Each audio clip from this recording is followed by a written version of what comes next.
болашақта кім боламын, немесе ғаламдық мәселелерді шешуге қандай үлесімді қоса аламын атты әлеуметтік жобаны өткізу үшін қоғамдық орындарға барып, жастардың пікірімен алмасып қайтпақпыз.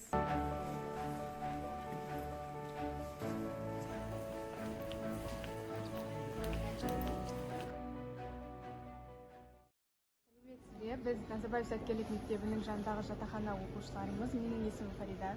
Менің есімім Айханым. Ең алдымен ғаламдық мәселелер дегенді қалай түсінесіз және өзіміздің өмірімізде қандай ғаламдық мәселелерді атап кеткен болар едіңіз? Глобальным проблемам я бы отнесла проблемы экологии, допустим, загрязнение планеты, увеличение температуры нашей планеты, парниковые газы и так далее. А я бы хотела отметить конкретно в нашем городе экологические проблемы, такие как обмельчание Урала. Обмельчание Урала в нашем городе погибло около 12 тонн рыбы, что является очень большой трагедией. Наш Урал очень загрязнен, и в нем большая концентрация вредных металлов. Глобальный тема ол дейтін қазір уақытта болып жатқан соғыс, сол Украина мен Россия, Әзербайжан мен Армения соғысы, әртүрлі соғыстар болып жатқан кесірінен қазір кезде кейбір қалаларға, кейбір мемлекеттерге продукты жетпей жату болады. Біздің Атырауға тоқталсақ, Атырауда қазір ауа ластануы, балық азаюы, заводтар көбеюі,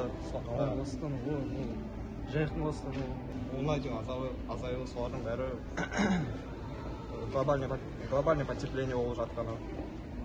Содан қазіргі уақытта солардың бәрі бізге қиыншылық соқтырып жатыр деп айтуға болады. Ауру көп, туберкулез. Бірінші мәселеде бізде, менің ойымша, ол жердің көгалдандыруы. Біздің өңірде, даже батыста, жерлердің көбісінде талдар егілмеген көп жерде, немесе егілсе де кішкентай определенный участоктарда болады. Сондықтан меніңше соған көңіл бөлу керек сияқты. Бірінші жерді көгалдандырып, сол арқылы экология меніңше біршама плюс жоғары деңгейге уже жетеді. Главные проблемы. Такие природные глобальные проблемы, как потепление или же таяние ледников, вымирание рыбы. Точнее, вот сейчас в Атырау река, она иссушается. Я думаю, что это происходит из-за того, что на границе с Россией закрыли доступ к реке, из-за чего в России происходит наводнение, а здесь река начинает утончаться. И также погибает рыба. Мне кажется, что эту проблему нужно решать на международном уровне, так как это проблема не только Казахстана.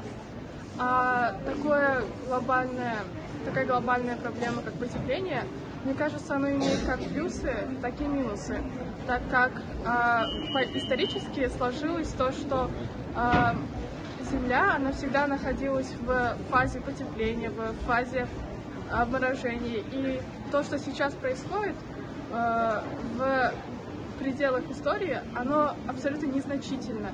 Но на нас, на людей, которые живут сейчас, это будет очень сильно влиять. И на людей, которые будут жить через 30 лет, через 40 лет, это тоже окажет влияние. И сейчас главная задача – это устранить эти проблемы, чтобы нам, людям, было комфортно, но все же в рамках истории это не будет иметь огромного значения. Ғаламдық мәселелер ол барлық елдерді, барлық мемлекеттерді, еліміздегі барлық адамдарды, халықты қамтитын маңызды мәселелер деп есептеймін. Және де қазіргі заманда ғаламдық мәселелер көптеп кездеседі, және де олардың саны күннен күнге артуда. Мысалға, ауаның ластануы, біздің экологияның ластануы, қоршаған ортаның ластануы, жануарлар санының азаюы, менің ойымша, ол басты ғаламдық мәселелер болып табылады. Осы мәселелерді шешуге өз үлесіңізді қалай қоса алар едіңіз? Для решения этой проблемы я бы порекомендовала больше контролировать то, что попадает в наше озеро Урал, допустим, к нашему озеру для сливания лишних отходов имеют возможность это делать две компании.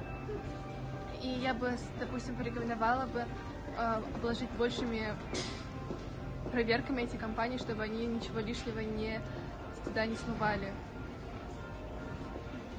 Я бы предложила для решения проблемы выбросов с заводов Во-первых, наложить штраф на людей, которые недобросовестно загрязняют нашу реку, выбрасывая свои отходы туда. Также стоило бы, если это возможно, переместить заводы подальше от города, дабы обезопасить население. Біздер өзіміз программист оқуын оқимыз. Программист оқуына біздер әртүрлі роботтар создавать етіп, немесе оған көмектесуге, әртүрлі механизмдер создавать етуге, әртүрлі сайттар жасауға, қамқорлық сайттарын әртүрлі сайттар жасауға біз үлесімізді қосуға әрқашан болашақта дайынбыз, үлесімізді қосамыз. Атыраудағы проблеманы шешу үшін заводтарды қаладан тыс жерге апаруға болады. Менің ойымша, ол мәселені мысалға көгалдандыруды шешу үшін бірінші тараптан жерді құнарландыру керек. То есть әкімшіліктің тарапынан біздерге жай халықтарға жұмыс арнайы орын ашып, субсидия бөлініп, соларға жерді құнарландырумен айналысу керек деп. Өйткені көп жерде бізде өсімдік шықпайды. Я думаю, как я могу внести свой вклад в решение этих проблем. Мне кажется, самое главное, вот то, что я могу сделать, это заниматься просветительской деятельностью, ходить на конференции, посвященные этим проблемам, и рассуждать о них не только как вот глобальное потепление это плохо, вот река сейчас иссушается, это тоже плохо. Нет, это нужно изучать на более высоком уровне, потому что эти проблемы имеют очень тонкие грани, и эти факторы все нужно учитывать. И то, что вот все мы в Атырау это обсуждаем, мне кажется, это не имеет большого значения, все об этом знают, но никто не занимается вкладом в свои эти проблемы. Я знаю то, что собирали деньги на фильтрацию реки Урала, но я не вижу результатов, а это самое главное. И чтобы решить все эти проблемы, нужно, во-первых, изучать их с научной точки зрения, а потом собираться всеми людьми, создавать группы, чаты и через них изучать это все. И как-то грамотно преподносить это власть. Осы ғаламдық мәселелерді шешу үшін біз ең алдымен өзіміздің іс-әрекетімізді дұрыстауымыз қажет. Яғни мысалға қоқысты алсақ, көп адамдар қоқысты далаға лақтырып кетеді. Бұның орнына менің ойымша қоқысты переработкаға апарып, немесе қоқыс жәшіктеріне лақтыру. Болашақта өңірімізге қандай маман иесі қажет деп ойлайсыз, және өзіңіз кім болғыңыз келеді? Мне кажется, в будущем нашему городу понадобятся такие профессии, как архитектор и урбанист. Я лично хотела бы учиться на архитектора. Также мне кажется, что нашему городу, конкретно в нашем случае, очень нужны экологи, чтобы решить остро стоящие экологические проблемы, которые происходят на данный момент. И, возможно, даже в ближайшем будущем. Мен ойлаймын, көбінесе осы біздің заманауи Қазақстанды дамыту керек деп. IT сферадан сондай сфералардың бізді көбейтіп не істеуіміз керек. Алға жылжыту үшін, Қазақстанда алға үлес қосу үшін программистерді жақсартып, және интернетті жақсартса, сода Қазақстан 2030-да жақсы ел болып саналады деп ойлаймын. Менің өзімнің мамандығым, то есть ортопед-стоматолог, стоматология саласында, Атырау қаласында. Универлер аз, именно медицина саласынан. Солай көбейткені жақсы болар.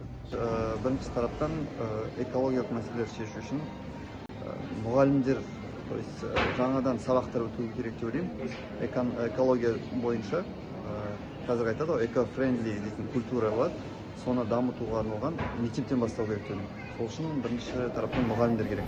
Өзімнің болашақта болатын мамандығымды білмеймін, бірақ та менің ойымша еліміздегі мәселелерді шешу үшін біз жастардың көмегімен, мысалға волонтерлік топтарды ашып, немесе мектептерде осы ғаламдық мәселелердің маңызы туралы айтып кетсеңіздер. Өлкеміз өсіп, халқымыздың әл-ауқаты көтеріліп, өміріміз өркендей берсін достар. Қасиетті туған жеріміздің гүлденуі үшін әрқайсымыз үлес қосатындай үлкен азамат болайық.